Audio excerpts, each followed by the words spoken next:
ये कहानी है भविष्य की। सन 2065 में जब इंसानों को अपने आकाशगंगा में जीने लायक ग्रह मिल चुके थे, वो और जानने की कोशिश कर रहे थे। सब अच्छा जा रहा था, मगर फिर शक्तिशाली देशों के बीच परमाणु युद्ध शुरू हुआ। 60 मिनट की जंग ने दुनिया को पूरी तरह से तबाह कर दिया। कुछ इंसान पृथ्वी से जिंदा बच निकले। पेगासस नामी ये अंतरिक्ष यान बचे कुछ इंसानों का आखिरी घर था, और अब वो सितारों में एक नए जीने लायक ग्रह की तलाश में निकले हैं। बस यही लोग मानव जाति को बचा सकते थे, मगर ये सफर बहुत लंबा था और वो अकेले नहीं थे। दोस्तों, द लास्ट स्काउट नाम की ये साइंस फिक्शन फिल्म साल 2017 में आई। ये एक लो बजट की फिल्म है, तो इसके विजुअल्स पर ज्यादा ध्यान ना दे। कहानी बोर करने वाली नहीं है। साइंस फिक्शन कहानियां पसंद करने वालों के लिए ये अच्छी है। फिल्म की कहानी शुरू होती है पृथ्वी के तबाह होने के 7 साल बाद। पेगासस नामी ये अंतरिक्ष यान पिछले 7 साल से सफर कर रहे हैं, क्योंकि अभी तक इन्हें कोई ग्रह नहीं मिला था। पृथ्वी पर सिर्फ इनके पास जानकारी थी। ये खुद कभी उन ग्रहों पर नहीं गए थे। इस यान पर 8 इंसान थे। जॉन, जो कि कैप्टन है, पीट इंजीनियर है, माइक और जेन पायलट है। इनके अलावा एडवर्ड, गैरी, एक नर्स हेली और एक छोटी बच्ची जो किसी तरह उस परमाणु युद्ध से बच गई थी, अब इनके साथ है। इसी जहाज की तरह और जहाज भी जीने लायक ग्रहों की तलाश में निकल चुके हैं, और हर जहाज पर 7 से 10 के करीब इंसान मौजूद है। जिसे भी कोई ग्रह मिला वो बाकी सबको संदेश भेज देंगे। ये अंतरिक्ष यान काफी आधुनिक थे। एक इसमें पानी रिसाइकल करने की टेक्नोलॉजी थी, और दूसरा ये अपना खाना भी उगा सकते थे, मगर ऑक्सीजन की कमी आ सकती थी। और ये शिप एंटी मैटर से चलता था, मतलब कि इनका ईंधन भी खत्म हो सकता था। मगर इन्हें ज्यादा फिक्र नहीं थी, क्योंकि जल्द ही ये किसी ग्रह पर पहुंच जाएंगे। शुरुआत में हम देखते हैं कि माइक जहाज के एक हिस्से को ठीक कर रहा था। तब एडवर्ड उसे जरूरी इंस्ट्रक्शंस देता है। इस बीच सर्कल में एक छोटा सा धमाका हुआ, मगर माइक सब संभाल लेता है और फिर वो अंदर आया। अंदर पीट लीला यानी उस छोटी बच्ची को नए ग्रह के बारे में बता रहा था। पीट ने उसे पृथ्वी के बारे में काफी कुछ बताया था, क्योंकि इस बच्ची ने पृथ्वी नहीं देखी। तो वो पूछती है कि जहां हम जा रहे हैं क्या वहां भी समंदर होगा। पीट उसे झूठ नहीं बोलना चाहता था, इसलिए कहता है कि मुझे नहीं लगता वहां समंदर होगा, बल्कि हमें तो ये भी नहीं पता कि वो जगह जीने लायक होगी भी या नहीं। बाकी सब खुद को झूठी उम्मीदें दे रहे हैं, मगर मैं तुमसे कभी झूठ नहीं बोलूंगा बेटा। लीला दरअसल हैरी की बहन की बेटी है। उसकी बहन युद्ध में मारी गई, और अब लीला की जिम्मेदारी उस पर है। इसके बाद हम गैरी को देखते हैं, जो मेडिकल रूम में जाकर एक दवा चुराता है। दरअसल उसे कोई बीमारी है जिसकी तकलीफ उससे बर्दाश्त नहीं होती, और अक्सर दर्द कम करने के लिए वो एक्स्ट्रा डोज लेता है। लेकिन उसने सबसे ये बात छुपा रखी है। खैर, आज माइक का बर्थडे था और जैन ने उसके लिए केक बनाया था, जिसे देखकर माइक को काफी खुशी हुई। असल में जैन और माइक एक दूसरे को पसंद करते थे। दोनों की बातें ही हो रही थी कि तभी उन्हें एक दूसरे यान से संदेश मिला। वो भी इन्हीं में से एक था। इस संदेश को सिर्फ कैप्टन ही पढ़ सकते थे। वहीं कैप्टन जहाज की स्थिति को लेकर पीट से बात कर रहा था। एडवर्ड पीट पर गुस्सा था, क्योंकि वो इंजन को ठीक करने में कुछ ज्यादा ही टाइम ले रहा था, जिस वजह से उनकी ऑक्सीजन ज्यादा इस्तेमाल हो रही थी। इस बात से कैप्टन भी सहमत थे। एडवर्ड के जाने के बाद पीट कैप्टन को बताता है कि इंजन अपनी क्षमता से दुगना काम कर रहा है। एंटीमैटर की मात्रा भी बहुत कम है। अगर वो अपने मिशन में सफल नहीं रहे, यानी वो उस ग्रह जिसकी ओर ये जा रहे हैं वो जीने लायक ना हुआ, तो पृथ्वी पर वापस लौटने के लिए इनके पास कोई ईंधन नहीं बचेगा, क्योंकि पिछले 7 साल से ये अंतरिक्ष में सफर कर रहे हैं। हालांकि ये जहाज इतने लंबे सफर के लिए नहीं बनाए गए थे, मगर इनकी खुशकिस्मती थी कि अभी तक ये टिका है। ये जानकर कैप्टन को चिंता जरूर थी, मगर वो बाकी सबको परेशान नहीं करना चाहता था, इसलिए ये राज पीट और उसके बीच ही रहा। इस शिप पर एक एडवांस एआई सिस्टम भी था, जो जॉन को बताता है कि यूटा से उसे एक संदेश मिला है, जिसे सिर्फ कैप्टन ही देख सकते हैं। ये संदेश उनकी पत्नी की तरफ से था, जो दरअसल यूटा नामी स्काउट शिप पर थी। वो जिस ग्रह की तरफ जा रहे थे, उन्हें मालूम हुआ कि वो ग्रह जीने के लिए सही नहीं। उन्होंने अपना ईंधन खत्म कर दिया था, इसलिए वो वहीं पर रुक गए, और अब वो इस इंतजार में थे कि कोई दूसरा स्काउट शिप कोई ग्रह ढूंढ ले, ताकि बचे हुए इंसान वहां जा सके। लेकिन अब तक इन्हें कोई भी ऐसा ग्रह नहीं मिला था। जॉन की पत्नी कहती है कि तुम्हें ये मिशन पूरा करना ही होगा, तुम मानवता की आखिरी उम्मीद हो। हम देखते हैं कि सभी जहाज पर खाना खा रहे थे। माइक एडवर्ड से खाने को लेकर बहस कर रहा था। तब कैप्टन उसे बैठने को कहते हैं। वो बताते हैं कि मुरम्मत के काम के लिए उन्हें इंजन बंद करना होगा, बाकी सब ठीक है। लेकिन गैरी यूटा से भेजे गए संदेश के बारे में पूछता है तो जॉन बताता है कि वो जहाज एक ग्रह की तरफ निकला था। उन्हें उस ग्रह पर जीवन नहीं मिला, इसलिए वो इंतजार कर रहे हैं। ये अच्छी खबर नहीं है, लेकिन हमें अभी भी अपना मिशन पूरा करना होगा। इस पर एडवर्ड कहता है कि 7 साल बर्बाद हो गए, वापस लौटने में जिंदगी के 14 साल लग जाएंगे। काश मैं किसी ऐसे जहाज पर गया होता जो 1 साल के सफर पर निकले थे। कैप्टन कहते हैं कि जब तक हमारे पास एक भी मिशन है हमारे पास उम्मीद है। और वैसे भी हाल ही में जो स्कैन हमें मिले उससे ये पता चला कि जिस ग्रह पर हम जाने वाले हैं वहाँ जीवन की संभावना है। कहने के बाद हम देखते हैं कि गैरी फिर से हेली के लॉकर से वो दवा चुराता है क्योंकि उसे बहुत तकलीफ हो रही थी। लीला हेली से अपने माता पिता के बारे में पूछती है कि वो हमारे साथ क्यों नहीं है, क्या उन्होंने मुझे छोड़ दिया। तो हेली उसे समझाती है कि नहीं, उन्होंने तुम्हें नहीं छोड़ा, बल्कि उन्होंने तो तुम्हारी जान बचाई। कल इन सब के लिए बड़ा दिन था क्योंकि वो लोग अपने मिशन के बहुत करीब आ गए थे। कैप्टन बताते हैं कि कल वो लोग उस ग्रह पर अपना एक प्रोब भेजेंगे। अगर उसके रिजल्ट नेगेटिव आए तो हम आगे बढ़ेंगे, यानी सब खत्म। लेकिन फिलहाल हमें अलर्ट रहना होगा क्योंकि हम बस पहुंचने ही वाले हैं। जिसके बाद सभी अपने अपने काम पर लग गए। हेली जब गैरी का चेकअप कर रही थी तो उसे पता चला कि गैरी दवा चुरा रहा है। हेली उसे कहती है कि इस दवा का ज्यादा इस्तेमाल उसके लिए जानलेवा हो सकता है, जिस पर गैरी कहता है कि मैं वैसे भी मरने वाला हूँ, इस बात से अब फर्क नहीं पड़ता। वहीं दूसरी तरफ माइक और एडवर्ड के बीच झगड़ा हो गया। एडवर्ड ने पी रखी थी, अब पता नहीं उसे शिप पर शराब कहाँ से मिली। खैर माइक उस पर गुस्सा करता है, कहता है कि तुम खुद निराश हो, तुम्हें कोई उम्मीद नजर नहीं आ रही, इसका मतलब ये नहीं कि तुम हमारी भी उम्मीद खत्म कर दो। तो एडवर्ड गुस्से में कहता है कि इस जहाज पर सबसे जरूरी इंसान मैं हूँ। मैं इकलौता हूँ जो भेजे गए प्रोब के संदेश को पढ़ सकता है। मुझे मार दिया तो कभी जान नहीं पाओगे वो ग्रह कैसा है। वो बहस ही कर रहे थे कि तभी कंप्यूटर कोड ऑरेंज की वार्निंग देता है। मार्क जल्दी से कैप्टन को जगाता है क्योंकि उस ग्रह के ऑर्बिट में एक दूसरा जहाज दिखा था।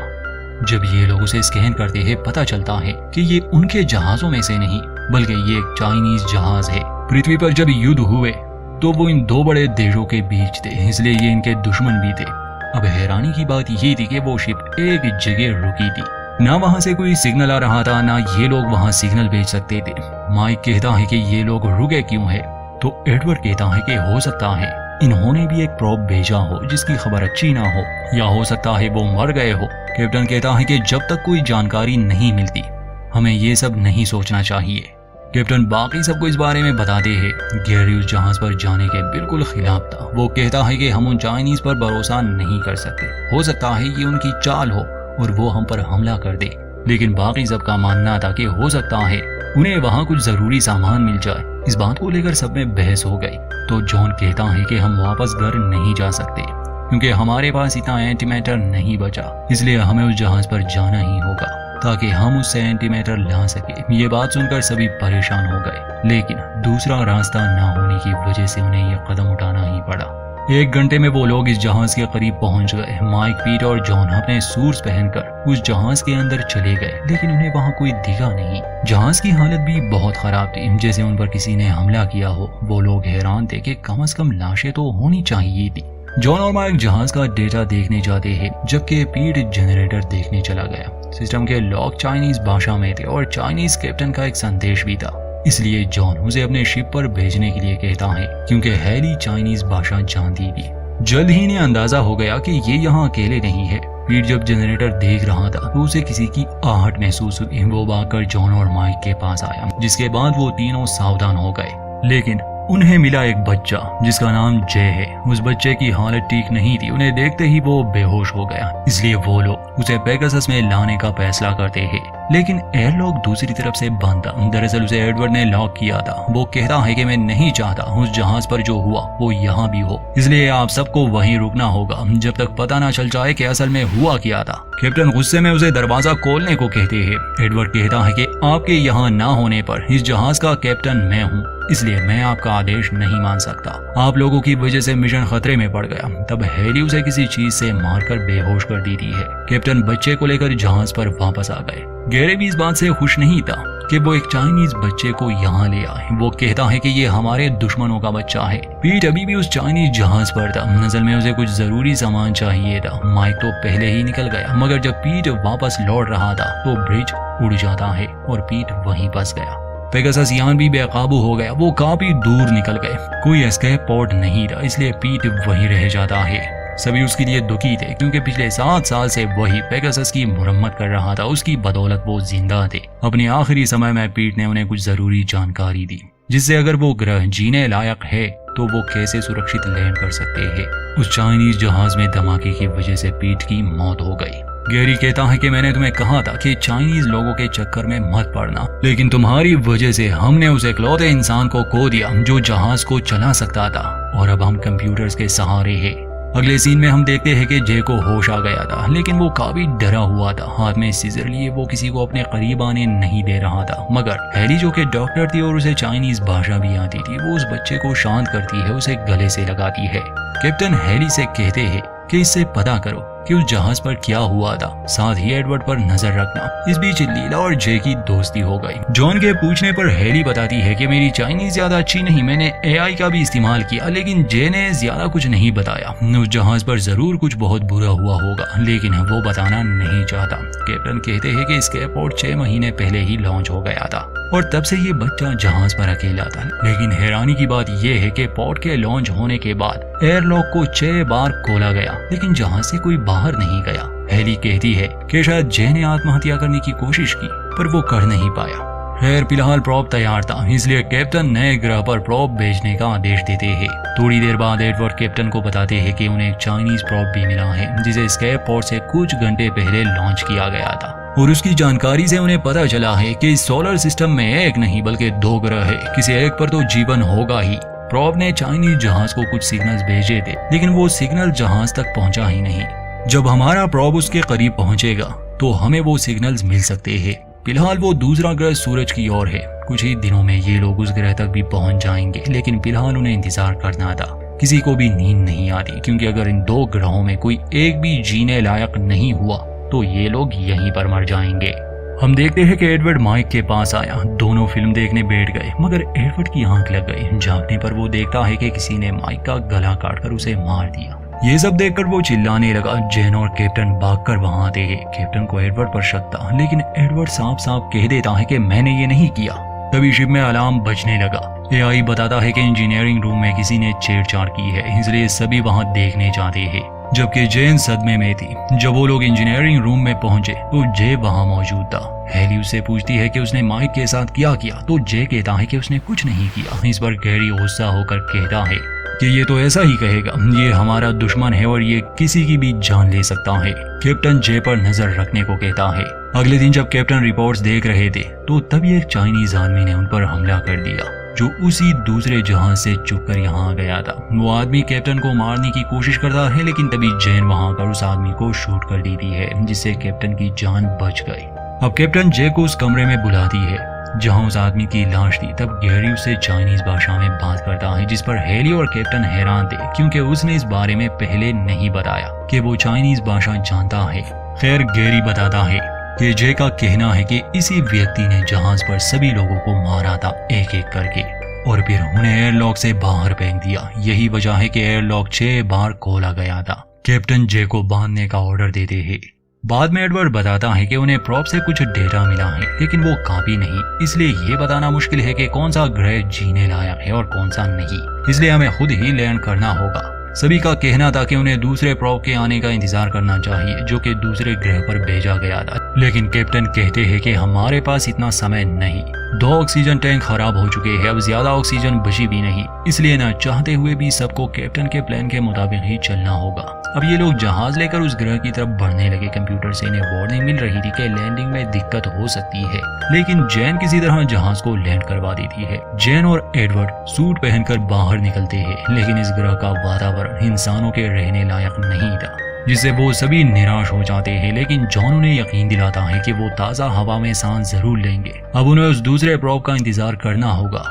ये जहाज को दोबारा से स्पेस में ले आते हैं। हालांकि टेक ऑफ के लिए ऊर्जा बहुत कम बची थी, मगर यहाँ मरने से तो अच्छा था। और जहाज में एक नाइट्रोजन पाइप भी टूट गया था, जिसे ठीक करने के लिए एडवर्ड गैरी के कमरे से कुछ सामान लेने जाता है। वहां उसे एक ब्लेड मिला जिस पर खून लगा था। ये देखकर एडवर्ड समझ गया कि माइक को उस चाइनीज ने नहीं बल्कि गैरी ने मारा था। लेकिन पहले वो जल्दी से पाइप को जोड़ने चला गया और इसके बाद वो किसी को कुछ बता पाए गैरी उसे भी मार देता है। फिर वो जॉन के पास आकर उसे बताता है कि जे ने एडवर्ड को मार दिया। जॉन अपनी बंदूक लेकर जे के पास जाता है, लेकिन जे तो अभी भी बंधा हुआ था। जॉन समझ गया कि कुछ गड़बड़ है।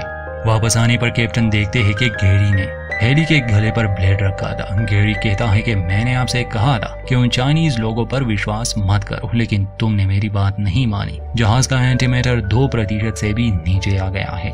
इसलिए हेली कैप्टन से कहती है कि आप मेरी चिंता मत करें, बच्चों को बचाएं। कैप्टन भागकर बच्चों को पोर्ट में बिठाकर उस दूसरे ग्रह की तरफ भेज देता है। वहीं दूसरी तरफ जेन और गैरी में हाथापाई हुई। गैरी उसका भी गला काटकर उसे मार देता है।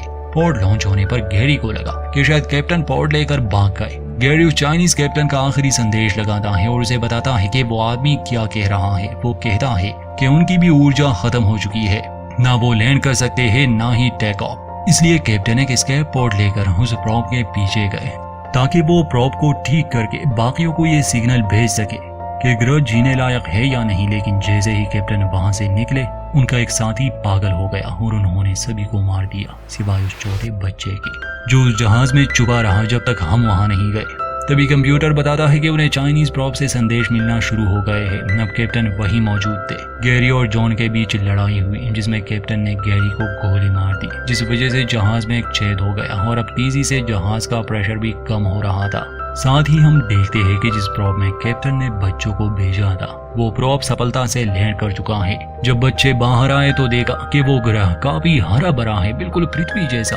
वही वो चाइनीज कैप्टन भी था जो बच गया। जे उसकी तरफ भागता है क्योंकि ये उसके पिता थे। ये लोग एक दूसरे को देखकर बहुत खुश थे। वहीं पेगासस में कैप्टन और हेली को एक मुश्किल फैसला लेना था। उनके पास ज्यादा ईंधन नहीं बचा था।